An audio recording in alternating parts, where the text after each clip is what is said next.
popped everything, chained off him. NHQ probably following up off the V1 or off the V2 of Kylan XEM, and we're seeing the highlights here brought to you by Born for Gaming. Proving Circle coming out, and the Kylan putting ASC in the car crash, being on the receiving end of this ultimate. Super drying. You're just getting knocked back and forth, and right at the end of this constant washing machine that you're put into, Hottie's gonna be following up with that second ult. We see NHQ cleaning this up perfectly, but kudos to ASC taking it the distance and lasting the cooldowns forever. But now we're seeing the beginning of the end, the setup.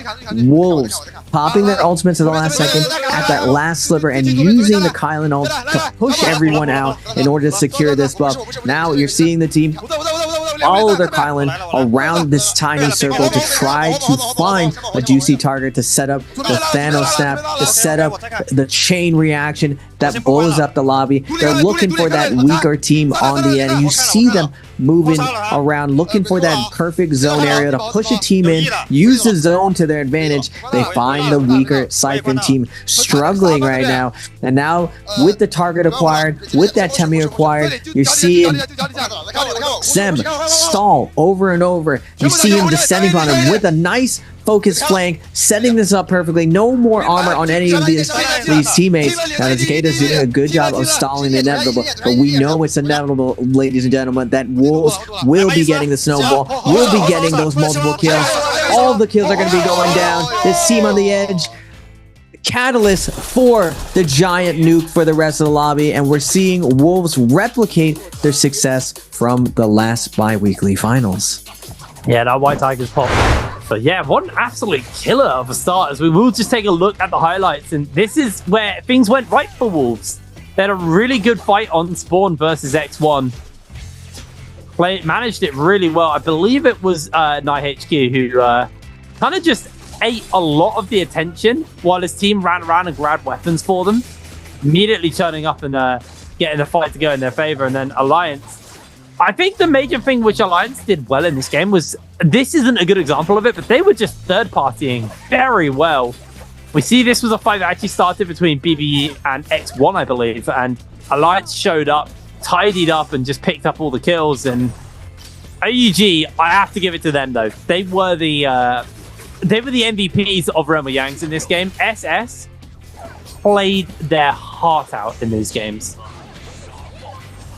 He came out massive for his team. Definitely carried a lot of those team fights. But we're seeing Alliance surgically play this last little bit. NY7 holding the center on the Zai, getting all of the support from Revenge and Yoma on the Zipping Matara, keeping his health pool super high and leveraging the burn damage of the Zai, picking up a couple more kills, really setting up for Alliance to take that MVP. Now, even though this is qualifying round, this is a great point, the teams are warmed up, firing in all cylinders, and we're going to see the highlights brought to you by Born for You Gaming. Alliance having that strong off spawn, taking down the veterans, taking down the champs. JL off spawn, and we're seeing OUG with the Yodo finding 521. 521 having it trouble this time around, not getting the footing that they would like off spawn, running into OUG and his team. The F3 just coming in big. DRG gets to chase down on Alliance into Eventide. Alliance does their best to try to bait and switch to get some space, but they do end up falling. EWG inside zone. Zai's love fighting in zone,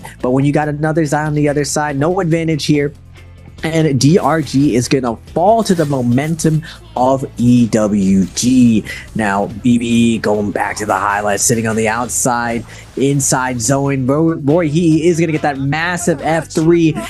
And just as OUG feels like they secured the win, it is taken away from them as BBE comes in with the perfect. You see them, they're just like, yeah, we got it. And instantly taken away from BBE. Now JDG Xing, veteran play here, able to last to the last second, ult at the last second, jumps away. He almost gets shredded down. That transformer does take a percentage tick from the zone, but good job by him to monk jump out of that situation. Now they're going to be sitting pretty the issue for them is you know, you want to get as many points as possible because it makes your bi-weeklies that much stronger for you. You know, the more points you start with, the more points, the closer you get to that 70-point threshold that you want to then make the victory happen in the bi-weekly finals. Now, having a quick look back on this game, this is JL's performance here. They're just playing very, very consistently well across this game, constantly scrapping, always putting points together. It was just a really impressive game from these guys. Yeah, I love watching JL's perspective. You just see how well they play off each other. You see TXJ at the master going with these pole sword flanks from the top roads, using his F2 perfectly. This is the part that we didn't see from his perspective. That F2 snipe perfectly targeted a hottie, and that F2 has to be manual aim. There's no melee aim assist helping you right here. We're seeing TXJ again playing off VVV, but making an audible here to find this kill inside zone. I remember seeing he finds that one person very, very low on the edge, keeping his Ongsword on top of him, able to track him through all this chaos. This rock did all these teams on the rock, X1, DRG, do a really good job of kiting out JL, preventing the Thanos snap. But still, it doesn't matter. If they don't get you in a clump sum, they slowly whittle you down with their focus fire. And we're seeing TXJ with the masterclass going into zone, dodging this Viper roll, coming back in. V1 on the Kurumi coming out. Now they're going to hold the center and close this out easily, picking up the rest of the kills. Yeah, really nice play. I mean, they didn't get that big like chain, but we see time and time again from the, well, I say time and time again. So Wolves have really got to get it together for this final game, because that is going to be absolutely big. And it started with X1 taking them out as well. I totally forgot about this. GG weren't here, so Secret Tunnel was up for grabs. The next one jumped immediately in. They did have a pretty rough fight initially versus BVE here. And, you know, this is why they're a team who I didn't really think about, because we do see them get some victories, some losses, not consistently popping off, but they were making it work. And in the final circle, absolutely huge performances from them.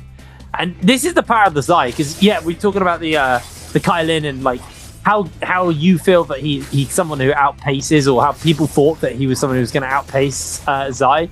But the ability to get that kind of big frontal cone with the burn from the chain scythe is what makes her unique and what makes her so powerful. I mean, we've seen if you can group a team up and hit them with the chain scythe, it is Jova, to be honest. It's really rough. Yeah. Zai with her scythe, super impressive. We saw the likes of Oihihi, we saw the likes of BBB really show the tempo of the other lobby. We could see EWG being able to make this next weekly by finals. Yeah, I think a lot of these teams at the top are pretty set up right now. You do still have to worry about things like GG, KLA, and stuff like that, who are all going to be playing on Sunday. I don't know which groups are playing Sunday, but I know we'll see at least the GG KLA group play. They're obviously going to be kind of big teams to watch from those groups. It'll be very interesting to see how that kind of fares out. But once again, just taking a quick recap of this final game, OUG, they were so good in the 1v1s, the isolated 1v1s. I'm so sold on them. They just need to kind of work on when there's more than one team in front of them, because they are absolutely brilliant. If this game was just 1v1s, they'd be one of the best teams in the world. Now, OUG, PvE with the double gold armors going to this last little bit, and we're seeing how powerful Kylin is in this last leg of the heal off. You just can push people across the map. It's like being in a car crash, forcing this barrel roll, and we saw Royhihi do this in the past. He does it again, and he's able to secure this win for BBE. The key really moving forward that's going to define